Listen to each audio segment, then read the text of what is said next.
చేసిన కార్యంలో చూసినప్పుడే దేవుడు నోటి మాటతోనే సమస్తము ప్రారంభించాడు. ఆదికాండం 1వ అధ్యాయం 1వ వచనం చూసినప్పుడు భూమి నిరాకారంగా ఉందంట. అది ఇంకా హీబ్రూలో చూసినప్పుడు గందరగోళంగా ఉందంట.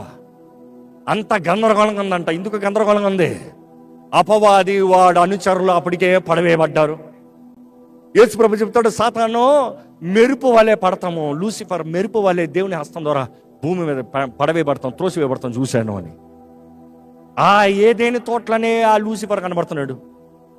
వాడు ఆది నుండే ఈ భూమి పైన సంచరిస్తున్నాడు.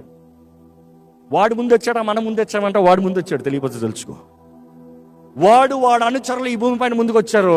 అందుకని అంత గందరగోళం, అంత చీకటి కమ్మి ఉంది అన్నదప్పుడు దురాత్మల ప్రభావం.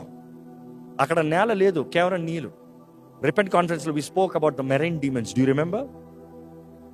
అదంతా ఆ దురాత్మల ప్రభావంలో పరిశుద్ధాత్ముడు ఆ జలముల పైన అల్లాడుతూ వచ్చాడంట. అల్లాడుతూ అంటే వేదన కాదండి. కొంతమంది అడిగారు, ఏంటంటే అల్లాడుతుంటే బాధపడ్డా?